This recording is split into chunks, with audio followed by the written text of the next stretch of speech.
Hello and welcome to the Promised Land, a show about Manchester United and part of the 90 Min podcast network. I'm Scott Saunders, joined as ever by Rob Blanchette, United season ticket holder. Sorry, I just messed my words up. And football journalist as well. Got them a bit muddled. Rob, how are you doing today? You all right? Not too bad, Scott. How are you, mate? I'm okay, thank you very much. Just having enough of the circus that is Manchester United. Obviously, we'll touch on a bunch of things today, but just a reminder, you can subscribe wherever you get your podcasts, Apple, Google, Spotify, etc., etc. And you can now watch us twice a week on YouTube as well, Tuesdays and Fridays. Head over to our brand new YouTube channel, hit the like button, subscribe, join the community, turn on that notification bell so you know when we're dropping a video. And the link should be in the description of this episode. And just another reminder, you can find us on Twitter @_Scott Saunders, @_Rob_B, and @PromiseLandMU. Now, United are between two games. It seems like, Saturday was a 1-1 draw against Southampton, which we're kind of used to now. I'm predicting a 1-1 draw in the Brighton game on Tuesday night. We're recording ahead of that. But we'll dig in today on some of the deeper issues, I guess, around United at the moment. I mean, there was some interesting comments from Ralf Hasenhuttl after the game. There was some pretty poor performances against Southampton as well. There's a bunch of players who aren't at United anymore who might be suggesting that they can find a new lease of life if they leave Old Trafford. We'll look at potential players who could leave and what it means for them and that kind of thing. And we'll also dig in today to some comments from Gary Neville, which I'm sure you know about already, but we'll give our take on him knowing who's behind the leaks. And we'll also do a bit of Erik Ten Hag talk as well. So, Rob, you were at the Southampton game on Saturday. Did a nice little YouTube short for us, so keep an eye out for those as well. It was same old, wasn't it? Same old. And I think as I called it after the game, it's Groundhog Day, obviously in reference to Groundhog Day last week in America. So it's just the same issues, the same performances, the same upside and the same downside. You know, it's not like this is a fluctuation for Manchester United. We're kind of seeing the same stuff over and over again. And I think it all comes down really to personality as opposed to tactics. You know, we talk a lot about tactics. I know I certainly do in my job about Manchester United and how they can set up and what they can do. And is there any kind of nuance of how to change things? Well, no, just run a little bit more, just have a bit more control, just be in the moment a little bit more. And I think the Manchester United team, you see that every week that they have these personality crises in games all the time. They start off well, they flow, they look really good. You feel really good about them. Like at half time, I stood there kind of going, this is all right. You know, they're in control. They're 1-0 up. You know, go and kill the game in the second half. What do you get in the second half? The same thing where they kind of lose it for a moment and then can never recover it. So I just think for Ralf and for the coaches at Man United, it must be really, really difficult to translate their ideas across when the things that they're seeing that are problematic are not tactical. Yeah, it's kind of weird actually, because over the last few weeks I've put out nice tweets in the first half about United saying, "Oh, look, I can see different signs of signs of improvement and signs of these players taking on instructions and that kind of thing." And you just end up with egg on your face in the end, because in the last two games against Southampton and Burnley, United have conceded within 2 minutes of the second half starting, and they just don't seem to know how to react to it. Do you actually think it's a running thing, Rob? Because sometimes I look at, we can criticize them for not really trying, but at the same time, I do kind of see them running out of steam after about 60, 70 minutes. Which one do you think it is? The running stats don't support that Manchester United don't run. So when you actually look at the kind of wider metrics, Manchester United are doing the work. The problem is when to do the work. So no team can run non-stop for 90 minutes. What you have to do is set your traps. And this is what the whole art of gegenpressing is to be able to get the ball in the right areas and go quickly. So the Man United goal was like perfect Ralf Rangnick football. Yeah, you get the ball, 2 passes, the ball's in the back of the net within 6 seconds. So that is kind of the whole philosophy of Ralf Rangnick. So United can do it. The issue is not whether they're running. It's as you just said there, it's because they run out of steam. So I think Ralf said after the game, and I think it was really pertinent that he said this. He said, he doesn't believe that it's a running issue, but he can totally understand why fans and journalists believe it's a running issue. So he said, in training, they're doing the correct things, and there's nothing in the kind of sports science data that's saying that they can't run, blah, blah, blah, blah, blah. But you know what? When you look at the goal, that Southampton scored, 2 or 3 Man United players just stopped running. And it was 2, 3, 4 minutes into the second half. So it's not like, I've been running and I'm really tired. You've just been sat on your backside for 15 minutes in the dressing room. So I don't think it's per se a running thing. I think it's more up here. And again, I said it in the last show, I'm pointing to my brain here for those who are just listening to us on the podcast, because you have to think, you have to be able to do the work and mentally get through the gears. And that's what this problem is with Man United, is that these players don't particularly go through all the commitment side that they need to do. It's a nice little segue into a particular comment from the opposing manager, Ralf Hasenhuttl, after that game, which went round pretty much everywhere because it was nail on the head. And it's so damning to hear an opposition manager to say this about a group of players on the opposing team. So the big line was, it's not a big secret that when they lose the ball, talking about Man United, the reverse gears are not the best from everyone. And we did see that as part of the Southampton equaliser. And probably in the second half, Southampton created other opportunities. There was one for Stuart Armstrong as well, I think. And it just seemed like, fans can actually see it. And it's one thing for a fan to say it, but it's another thing completely for a professional manager who's quite respected to go and say that. Yeah, sometimes when things happen on a football pitch and fans react to it, as journalists, we sometimes debunk. So we'll say, yeah, fans felt this, but this is kind of how we saw it, and maybe give a more technical overview to it. For Ralf Hasenhuttl to say what he said after the game about knowing that everybody knows, because that was a kind of generalization he was making, that everyone knows that Manchester United as a team don't really track back that well. That's really damning. If you're a team or a top football club that's trying to aspire to be like Manchester City, aspire to be like Liverpool, to chase those clubs right at the very top, but your reputation is that you don't do that, what does that say about you as a team? So on one hand, if I was a Man United player, I'd be highly embarrassed by that comment. But on the other hand, I'd want to kind of prove myself.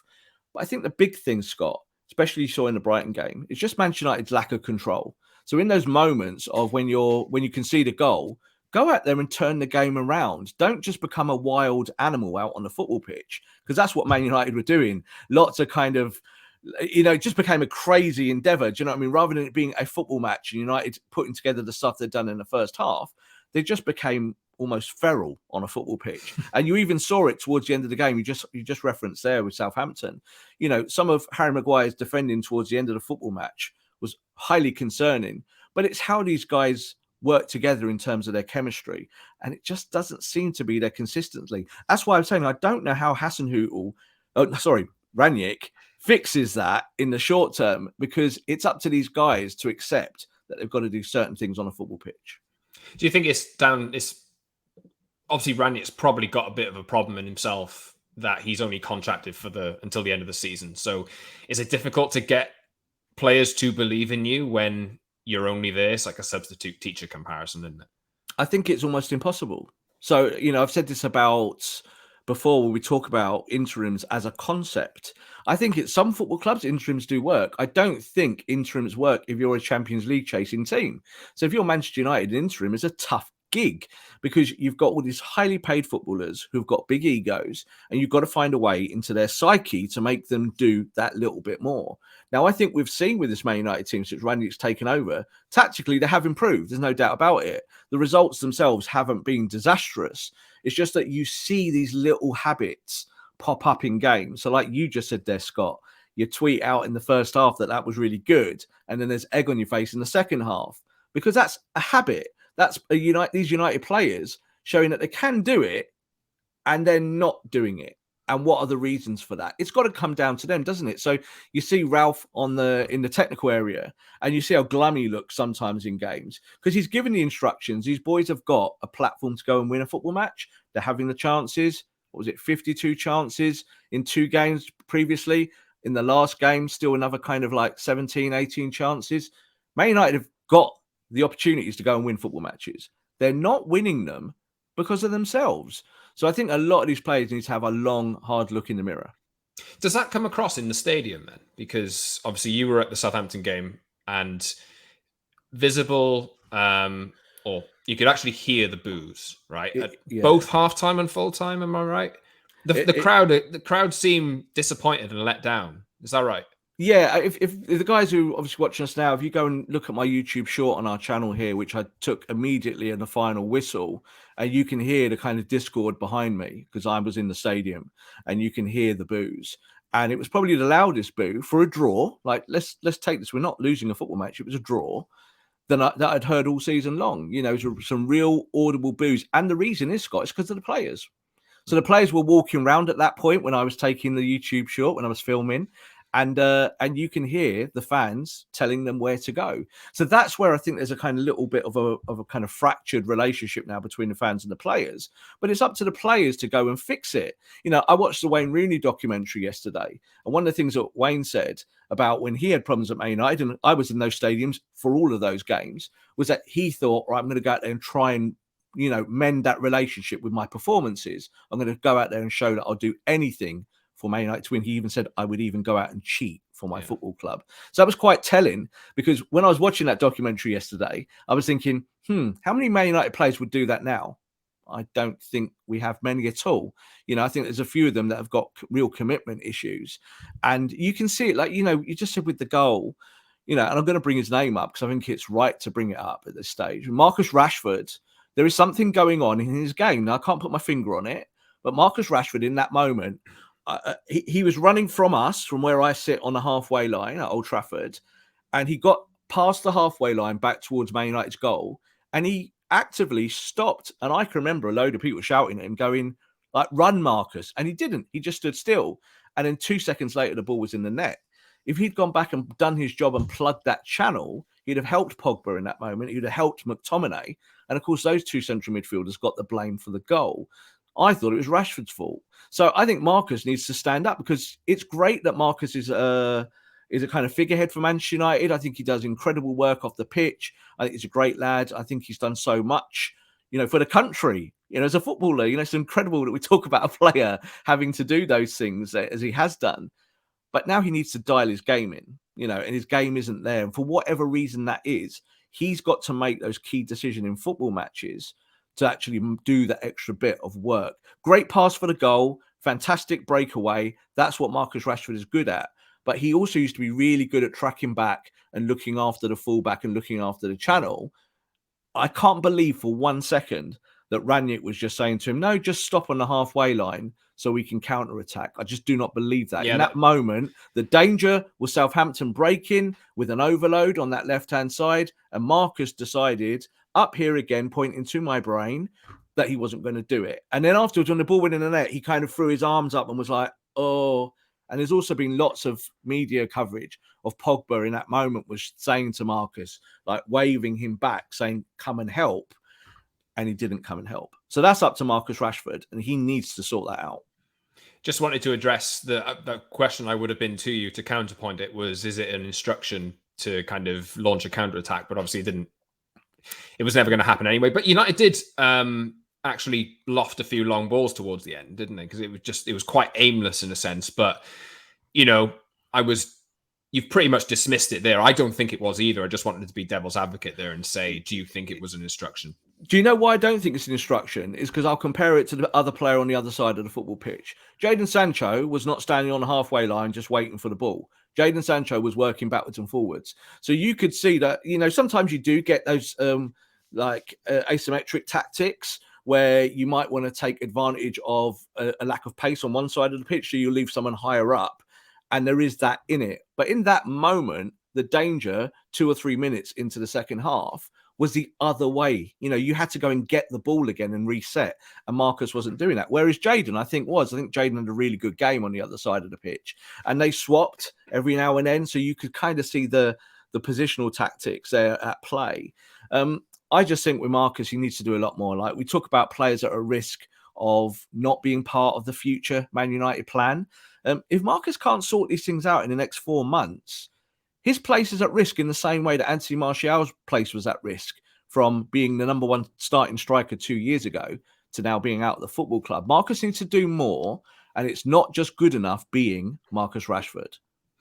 Yeah, we'll talk about Anthony Martial briefly in a little bit, but I did want to talk about Harry Maguire as well. He's not having the best time at the moment. Ralf Rangnick, ahead of the game with Brighton, has been speaking about Maguire's performances and essentially backed him. He's pretty much said that it's not in the plans to strip him of the captaincy, which does seem to be weighing on him a little bit. And he's also commented that saying that Maguire is used to playing in a back three for England, so he's more protected. And when he's played at United, it's been in a back four that has been kind of set up really to counter-attack under Ole Gunnar Solskjaer. And Ollie's actually received some flack from Rangnick as well in the lead up to the Brighton game. So Maguire at the moment, he got absolutely torn up by Broja a number of times against Southampton. And it just seems to me like we did this section in the last show. I remember this picture that's popped up on the screen if you're watching on YouTube. But, it just doesn't nothing's right with Harry Maguire at the moment. Does he need to be dropped completely?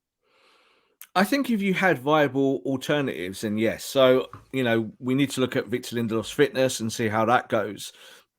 Because I think he's the obvious choice to take over in terms of the tactical elements of what you do from centre-back. I think the issue for Harry Maguire is that he's a confidence player. So I think when his confidence is high, you get better performances. Now, that could be a generalization for all footballers, but I think it's very pertinent for Harry. But I think the other issue for Maguire, and you saw it right at the end of that match against Southampton, and it was scary because, again, it was right in front of us, was just how slow he is.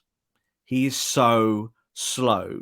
And the problem is that it doesn't matter how much player development you do or work on it. Like, again, Ralph talked about psychologists after the game and how he employed psychology to kind of try and fix some of these things. How can you psychologically get quicker? You can't. So I think that there's a little bit of an end game here for Maguire because he's been at the football club a little while now. He had this world record transfer fee and you've got to keep proving it. If you're an £80 million footballer, you can't have off months. And this is what Maguire is having. So it's a big decision for United, I think, next off-season about what they do because you've gone and bought this generational centre-back in Rafael Varane. You can't give Varane a slow partner next to him and expect Varane to be the best player that he can be.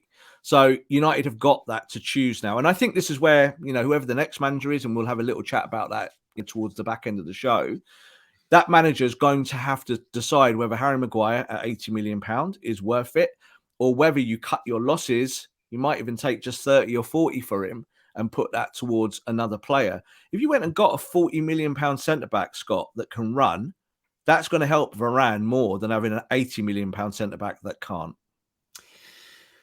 Pretty damning for Harry Maguire at the moment. I'm using the word damning a lot today because there's so many issues at United at the moment. We talked about Marcus Rashford, we talked about Harry Maguire, we talked about a number of different players and the attitude in general, but just wanted to transition on a little bit to something that I tweeted the other day about just an indication of what might happen if a player manages to escape the rot at Old Trafford, because two players put in man of the match performances for their new clubs the other day, although I will caveat this with not to throw slight too much at Leeds, but they're not exactly the best team to measure against because even United have put 11 goals past Leeds at Old Trafford in the past two home games. So it's a difficult one. But Donny van der Beek and Anthony Martial with man of the match performances for Everton and Sevilla, respectively. And I think back to last season as well, where Jesse Lingard went out on loan to West Ham and looked a completely different player. Is it? Rob, I wanted to ask you this. Is it a case of escaping the rot and escaping the mess, and then you re-find yourself and that's how you flourish? Is it beyond United completely to kind of get these performances out of these players? Because you look at some of these players on the bench and they are much better than what they're showing, and they're proving that at other clubs. Is it a case of they just need to leave and start again? And do United need to sell before they bring in new players? Yeah, sometimes. I've said previously, I think when players leave football clubs and they go and do well, that there are reasons for that, whether it be the structure of the football club, what the football club's asking them to do while they're there in training and within the tactics. and just having a fresh impetus. So Jesse Lingard is the perfect example. Jesse Lingard, when he exited Manchester United on that loan spell going to West Ham United, nobody thought he'd get anywhere near the England squad again. Nobody thought he'd even score a goal for West Ham. Nobody thought he'd prove anything to Man United fans. United fans wanted him gone. And even when he was brilliant for West Ham and putting in these kind of like best Premier League player week after week after week, month after month, he was at that standard. Still, United fans were like, not so sure. But West Ham fans were very, very happy. And so was Jesse. So I think that a fresh start is sometimes a good thing because you just have a fresh outlook. It's a new opportunity. The stagnation of being at that football club and the stigma it is removed. So you look at Donny van der Beek. Donny had a very, very good first game for Everton. Again, not surprised at all. What was different for him? Well, he's playing in a 4-4-2 and he was playing next to Allen. And I think the difference with that is that he's got a defensive midfielder that can travel and that can work and do that stuff behind him, allowing him to be more of the number 8, the 6 to 8 function, doing it more fluidly. Whereas at Man United, that's not the case, is it? I think when you look at last season, United played a double pivot a lot, 4-2-3-1, and you were saying to Donny van der Beek, come and get the ball off the centre-back. It's not really what he's good at. He can do it, but he wants to be involved in the more core midfield central position. So I'm not surprised that he had a good game, but I think you also have to wait and see because, Everton have been really poor themselves, but they've got a new manager. And I think that Frank Lampard is a really, really good coach for Donny van der Beek. Can Donny come back to Man United? Well, yes, of course. If he does well and proves that he's a Premier League entity, then, if you get a coach maybe like Ten Hag next season, who knows Donny van der Beek very, very well, then there's that opportunity. What I said last week on our show still stands. I'm not sure whether Donny van der Beek is good enough for Manchester United. He might be good enough for Everton. I'm not quite sure whether he can do it at Man United, but I think that sticks for quite a few Manchester United footballers at the moment, not just Donny van der Beek. Absolutely. A lot will depend on who the manager is and the decisions the club make about which players stay, which players leave, and all that kind of stuff. There's a lot of decisions to be made over the next few months, including ones on Lingard, Paul Pogba. Although United were probably wanting to stay. If they finish 6th or 7th, can you really see Paul Pogba staying if he can get Champions League football elsewhere? You'll see, but it really depends as well on the manager that comes in, and we'll talk about Erik Ten Hag, as you mentioned just there. It depends on which manager comes in and what players they sign, because, they might have different styles, different preferences. But just before we do talk about Ten Hag, I would like to talk about the Gary Neville comments. Now, these have travelled as well. So it just seems like it's negativity all over the shop for United at the moment. But Gary Neville has pretty much attacked the United players and said, obviously, he used the word disgusting with some of the leaks that have come out. But this has been a long-standing issue of, you even think back towards the fact that you get the lineup leaked before the game on a consistent basis. Probably every game, somebody puts the lineup out before it's made official. I don't know where that leak comes from, but Gary's looking at the players specifically and the leaks about which we talked about the other day, the Chris Armas, Ted Lasso comment and that kind of, I think that's what he was addressing. But the leaks shouldn't happen at all. And I think if Gary Neville's basically tried to get a reaction out of these players to try and stop this happening because the standards are on the floor at the moment. But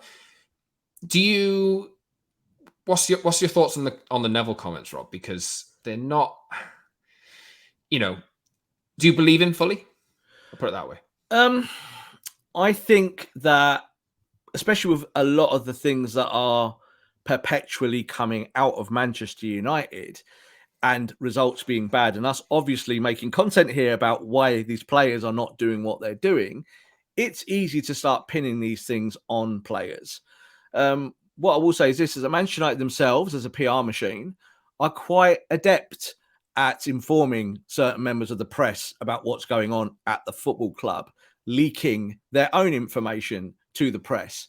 So I think that it's too easy to kind of go that route. What I will say is I think the Ted Lasso comment is made up. I think that's made up by a headline writer. And I think that then travelled off the back of that. Ralf got asked about it in his press conference, which I thought was highly embarrassing. But to address what Gary's saying, he said that this never happened during his day. Well, that's just wrong. It did happen. The Manchester United dressing room was a much tighter unit, obviously, under Fergie when you're winning trophies, and that's a natural thing to happen. So take, for instance, Liverpool and City now. They're winning, so it's a tighter environment. You don't get as many kind of sensationalist stories coming out of the dressing room. But you did see with Liverpool last year that when Wijnaldum wanted to leave the football club, there was plenty of leaks coming out of Liverpool. So this happens at all football clubs, and that's why Manchester United are not really unique in that way. And I don't think that there are United players sat there on their phones in the dressing room, just getting hold of their tabloid mates saying this is happening, that is happening. I think there are talks, but I do think that happens everywhere. So I think it's unfair to just point fingers and then say that's the reason. I think these guys need to sort it out. Get to the training ground and find methods to win football matches, and then all of this hot air stops a little bit, Scott. Do you know what I mean? And like the Ted Lasso thing, I think was just like crazy. It might have been a throwaway comment from a player to a journalist saying, oh, yeah, we got an Americans a bit Ted Lasso this, and then it becomes a huge story. But the best way to stop these stories is going and winning football matches. Which manager would be best then, Rob? Let's talk about Erik Ten Hag. Now, there's a story coming out over the weekend, I think it was, about Ralf Rangnick's preference now being, well, it's always been Ten Hag apparently, but Richard Arnold, who is, the guy in the hot seat at the moment and will be for the foreseeable future. Maybe he seems to have had his head turned a little bit by Ralph's preference and looks to have, I can't verify this, we can't verify this at all, but this is the speculation, that Richard Arnold prefers Erik Ten Hag as the next manager of Manchester United. Now, Ten Hag might well end up leaving Lazio at the end of the season. I think he's contracted for another 18 months, but it does seem like it could be coming to an end. He's been waiting for a job probably like this. But you and I, Rob, have spoken over the last few weeks about the potential reservations that we have over Ten Hag, given the jump from a well-run club like Ajax with an academy, an identity, the identity being instilled in players from very, very young ages, and then that being carried through to the first team. United don't have an identity. So it's going to be a very difficult thing to come in and ask somebody like Ten Hag to instill and imprint his own identity on this team when managers more experienced than him, managers who've succeeded a lot more than him, have completely failed at it in the past as well. So, it's a lovely idea. They play great football. It's a lovely idea. But I've just got that little feeling that I don't think this is the right way to go. I think there's some major doubts around it. As I said, I'll keep saying it. There's nothing wrong with Ten Hag as a coach. He's a very, very good coach. He's proven what he can do at that level in the Eredivisie. He's come through that system. He's background from Bayern Munich and obviously into Ajax. He's got great grounding. But I can't understate how difficult our football club is. It's a completely different animal to manage. And you need someone, I think, who's got that kind of multifaceted approach to management to be able to do it. So again, I think you look at Klopp and you look at Guardiola, and I think they handle it really well, the whole side of being managers in the Premier League, but also being coaches. Can Ten Hag do that? I think what we're hearing as well now is that Manchester United and Richard Arnold are really keen to expand the heads around the director of footballship. So they're looking to bring in more consultants, more people. Now that might sound top heavy, and I think it might well be. But what it tells me is that the board are seeking out football opinion. And there seems to be a kind of common narrative now that Rangnick's choice is going to be Ten Hag, and that Rangnick is going to have a much bigger say in it than maybe we thought a few months ago. So Rangnick's been the guy, I think, who's been given the task of doing the root and branch, of going into Manchester United and finding out what's wrong, because Ole Gunnar Solskjaer seemed to have a grip of all of those things last season, and within months he's gone and you're having to start again.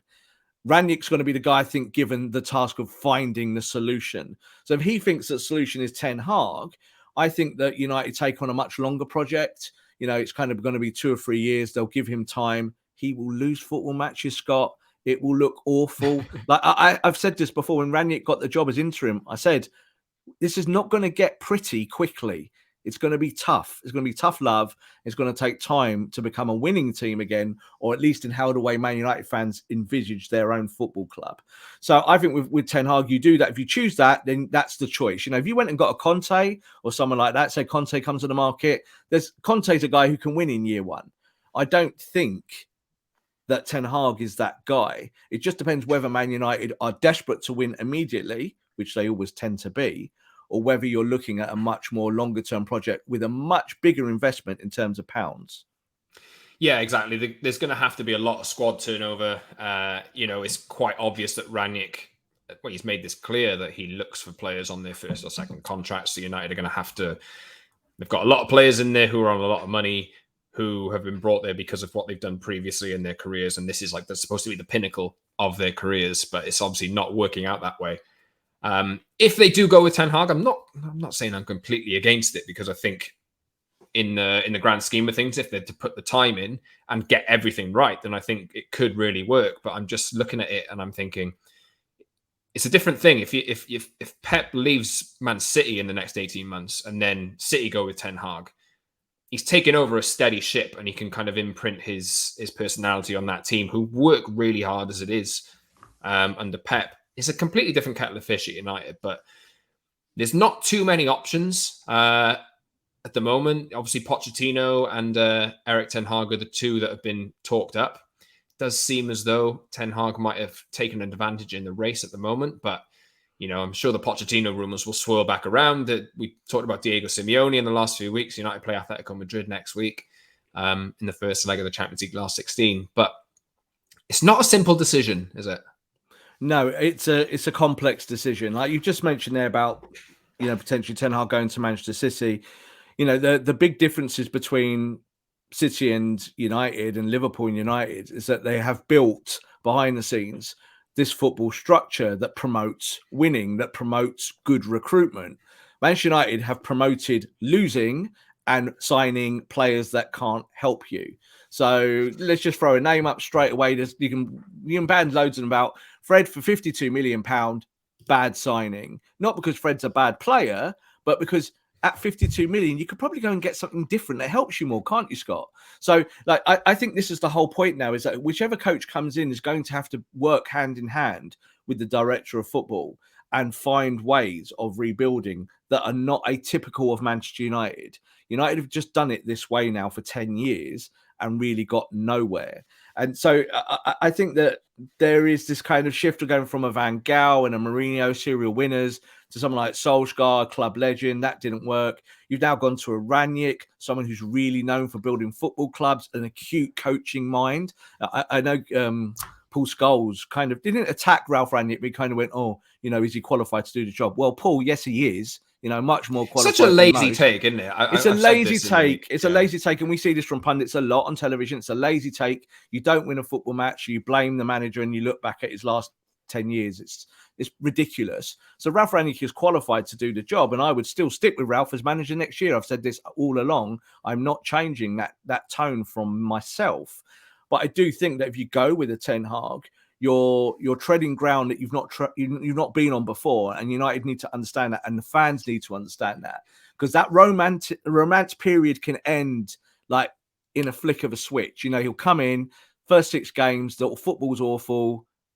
People want him out. People are then talking about Pochettino. Then people then talk about Rangnick, come back. So all of these things will be valid at the time. But I think it's a tough thing. United are now going out and about and talking. We know that they've had contact with Ajax and with PSG, obviously, previously, and that they will be looking at their targets, because they've got to make moves very, very soon now. You're in that period where the end of the season is coming thick and fast. I do not believe that we'll see a new manager employed before the end of the season, which is what a lot of United fans are saying they hope for, because you're just not going to get one of them. Even if they get knocked out of the Champions League, you're not going to get a coach who then just kind of clears his desk at one club and makes his way to Manchester. It does not work like that. Contracts need to be worked on. And I think that Ten Hag is now not the overwhelming favourite, but he's certainly now the bookies' favourite. And I think more from what we're hearing, he's the person that Richard Arnold seems to be looking towards. A question for you, Rob, based on what you just said. So you like Rangnick, and you've willingly backed him to continue as manager into next season. And there's also another candidate, actually, Luis Enrique, who is with Spain at the moment. And I did see it suggested in the week. I can't remember where it was from, but United consider the option of Rangnick for the next 6 months of next season, and then Luis Enrique coming in after the World Cup. Just a floated option. But a question for you, Rob. You've backed Rangnick, you want him to stay. Talk is that Rangnick is thinking about Ten Hag as his successor. Do you back that decision? And do you trust in Rangnick getting this right? Because it does seem like United are putting a lot on Rangnick's expertise here. And if he feels like Ten Hag is the right person to come in, do you kind of see Rangnick as the one being able to rid United of all the weeds and get things moving in the right direction again? I think to kind of answer that question on a wider expanse, I think the good thing is that Ralf Rangnick is getting a real first eye view of what's wrong at Manchester United. As the manager, he is seeing these players train. He knows who the bad eggs are. He knows the guys who to keep. And you can kind of see it with his team selections as well. They're not massively different from Ole Gunnar Solskjaer's, are they? In terms of, who the players are, the kind of given the responsibility roles. But what we're seeing is much different tactics. So the kind of 4-2-2 into the 4-3-3 transition, very different to Ole Gunnar Solskjaer's 4-2-3-1 and a much more rigid style of football. So I think that if Rangnick believes that he can trigger that change at Manchester United through another coach and working with another coach as a consultant role, or whether he's closer to the board and does it that way. If he says that, yeah, Ten Hag is the guy that I've identified as being able to do this, then yeah, I'm all for it, because I think you need someone with accountability and acumen. Any business needs that. You need someone at the very top who knows what they're talking about and has a plan to go to the next level. So it doesn't matter what you are, whether it's football or anything, you've got to have that. And I think that Rangnick, as a builder of football clubs and part of that Red Bull system, has done that multiple times with coaches and shown that he knows how to build. So that's why I like Ralf. It's not just in his pressers, I think, where he talks and he's very, very honest.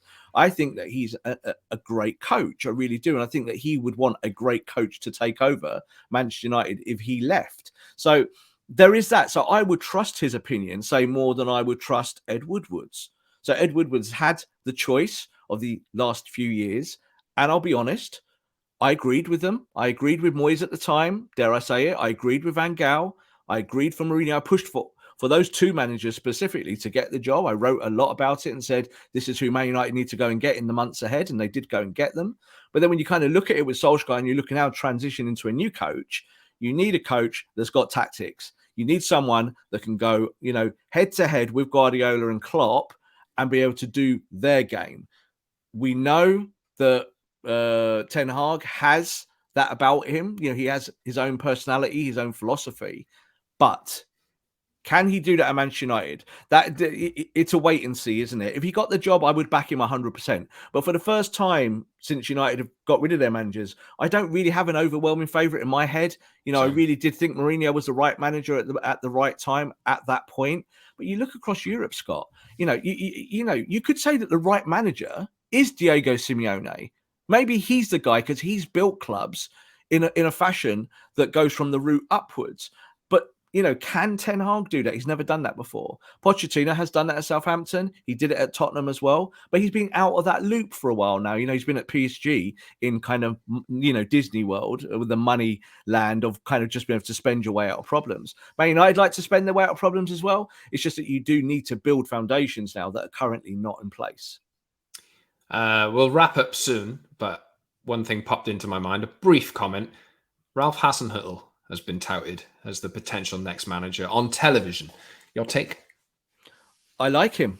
I do like, the two Ralphs in charge of Man United. It's a journalist's dream. But I think as a coach, he's really, really good.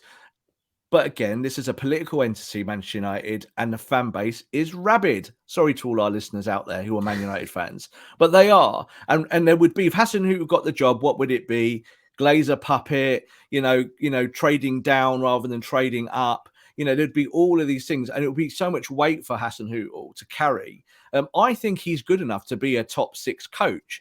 Is Hasenhuttl a championship winning coach? I'm not so sure. I do think he's a really good, great tactical mind. his brand of football, he plays 4-2-2-2 as well, the Red Bull system. He likes playing that system. I think it would work at Man United with the players that we've got, and obviously by new talent as well. He's probably about 10th in the queue. Yeah, and I think that's being honest. But I do like him. If he got the job again, I would say let's wait and see. But you'd have to back him in a way that maybe previous managers were not backed in year one. I just think as well with United, it's the playing staff here now. We need to get the playing staff correct. Whoever the coach is has to be able to work with elite talent. Because I think maybe the truth is, Scott, is that a lot of these guys who claim to be elite are not actually that good. We'll see how it goes over the next few months, of course. I'll wrap up in a second, Rob. United play Brighton tonight. Is there anything you would like to say ahead of that or ahead of our next show? Performances do not matter. Winning does. Go and win football matches. If you play badly and win 1-0, you can go away and fix it. But you can't do anything if you play badly and draw matches or lose matches. So this is where this Man United squad needs to sort that out, because they need to go out there and be killers on the pitch. They need to find a way to win matches. They're getting the chances. They're doing the stuff that their coach wants them to do. They just need to be a little bit more smart. Yes, indeed. United play Brighton at Old Trafford on Tuesday night. You can subscribe to our show wherever you get your podcasts, Apple, Spotify, Google, wherever. And you can watch us now on YouTube twice a week. Tuesdays and Fridays are the days. And head over to our brand new YouTube channel, The Promised Land, a Manchester United podcast. Hit the like button on our latest video, this one, the last one, the one before that, upcoming videos. Subscribe, join the community, and the link should be in the description of this episode. But we'll be back on Friday to dissect the 1-1 draw between Manchester United and Brighton. I'm just going to put in my neck on the line there. We'll see how it goes. Hopefully a United win, but I can't see it at the moment. But hopefully the team prove us wrong. So thanks for listening, guys. We'll speak to you soon.